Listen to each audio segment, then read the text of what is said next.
Hello friends, welcome back to my channel जिसका नाम है ऑनेस्ट टू बाय समीर। आज हम आए एक नया वीडियो लेके जिसमें कि आज हम बात करने वाले हैं एक कूलर खरीदते समय आपको क्या क्या पॉइंट मालूम होने चाहिए जब आप कूलर लेके आए, क्योंकि ऐसे ही कूलर अगर आप उठा लाओगे तो हो सकता है आपके यहाँ पर जो कूलर आया है वो सक्सेसफुल ना हो, आपके जो पैसे हैं वो वेस्ट जाएं। इसलिए कूलर खरीदने से पहले आपको पूरी जानकारी होनी चाहिए कि आपको कौन सा कूलर लेके आना है और आपके रूम के हिसाब से कौन सा कूलर बेस्ट रहेगा।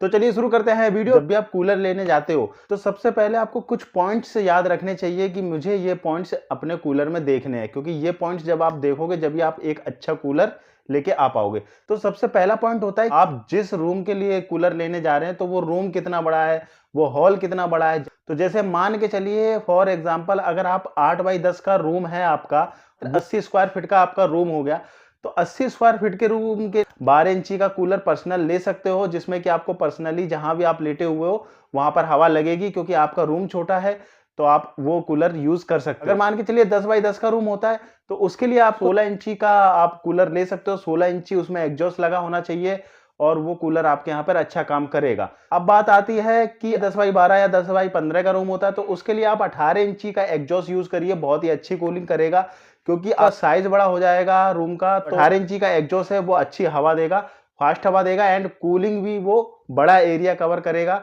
तो वो आपके लिए सबसे बेस्ट रहेगा। अब बात करते हैं टैंक कितना होना चाहिए, टैंक का कैपेसिटी कितना होना चाहिए। 12 इंची किट के साथ में जो कूलर आता है उसमें आप 15 से 20 लीटर का टैंक यूज कर सकते हो। वहीं अगर 16 इंची का एग्जॉस्ट होता है तो उसमें आप 30 लीटर का टैंक यूज कर सकते हो। अगर एग्जॉस्ट आपका 18 इंची का है तो उसमें जो टैंक है वो 50 से 60 लीटर का तो टैंक होना ही चाहिए आपके कूलर में, कम से कम पूरी रात पानी चल सके। अब बात करते हैं, एक सवाल हमेशा आता है कि कस्टमर ये पूछता है कि भैया हमें कितने वॉट का कूलर लेना चाहिए। तो ये सवाल ही गलत है। मैन जो वॉट का मतलब होता है वो रहता है उसकी मोटर से, उसके एग्जॉस्ट से, कि आपने कितने वॉट की एग्जॉस्ट लगवाई है।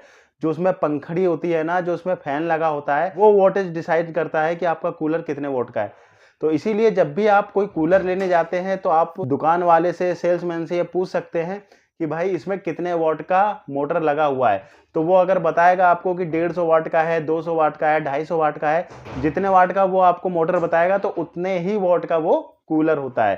तो कूलर का तो सिर्फ कैबिनेट होता है, बाकी मेन जो मोटर होती है वही उसके वोल्टेज होते हैं। जैसे मिनी कूलर की बात करें तो मिनी कूलर आता है 80 से 120 वाट में, और अगर आप 12 इंची मोटर की बात करें तो वो 150 वाट में मोटर आती है, उसकी जो एग्जॉस्ट होता है किट होती है वो 150 वाट की आती है।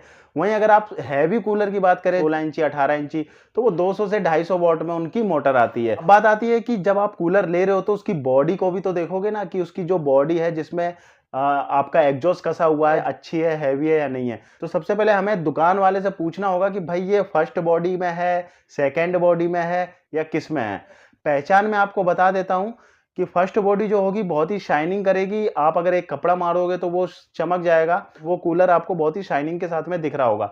अगर सेकंड बॉडी होगी तो सेकंड बॉडी का मतलब ये रहता है जो प्लास्टिक रहती है वो कई दानों में बनती है। सेकंड दाने में जो बॉडी होगी ना तो वो थोड़ा सा रफ दिखेगा, आपको गंदा सा बॉडी दिखेगा, तो आप समझ जाएंगे कि ये सेकंड दाने में बॉडी बनी हुई है। तो इस तरह से आप पहचान कर सकते हैं। अगर फर्स्ट बॉडी आप ले रहे हो तो वो बहुत ही ज्यादा शाइन कर रही होगी, चमक रही होगी और मजबूत होगी। तो फ्रेंड्स अब बात आती है सबसे मेन पॉइंट की, जो कि है जब भी आप कूलर ले रहे हो उसमें जो मेन पार्ट होता है वो होता है क्या, उसका एग्जॉस्ट, उसकी किट।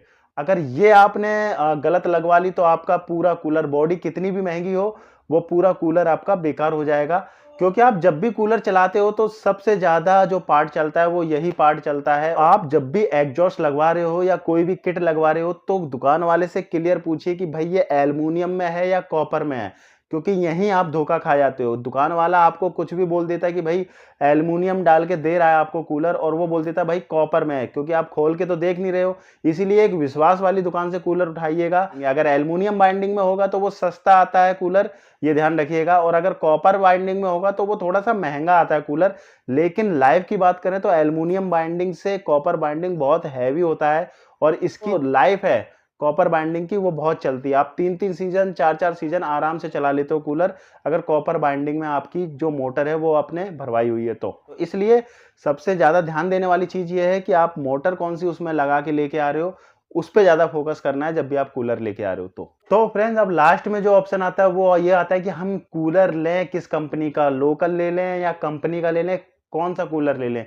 तो फ्रेंड्स मैं आपको एक बात क्लियर कर देता हूं, इसमें किसी भी कंपनी का आप कूलर ले लो, उसकी जो मोटर होती है उसी पे सबसे ज़्यादा फोकस किया जाता है। अगर कोई अच्छी ब्रांडेड कंपनी दे रही है तो वो हो सकता है आपको कॉपर की मोटर लगा के दे रही है, लेकिन उसमें जो चार्जेस हैं, उसकी जो कीमत होगी वो लोकल कंपनी से बहुत ज़्यादा होगी, ये ध्यान रखिएगा। अगर लोकल कूलर जो आ रहा होगा वो अगर 3000 का आ रहा होगा तो वहीं, और अगर आप कंपनी का कूलर लेंगे तो हो सकता है वो 4,500 से 5,000 का आ रहा हो। तो इसलिए ध्यान रखिएगा, कंपनी का आप ले रहे हो तो उसमें कीमत ज़्यादा बढ़ जाएगी, क्योंकि उसमें ब्रांड है, उसका खर्चा बहुत है कंपनी का। इसलिए अगर आप लोकल कूलर ले रहे हो उसमें आप कॉपर बाइंडिंग मोटर डलवा लीजिए, क्योंकि इसमें जो मेन चीज़ होती है ना वो होता है इसका पंखा।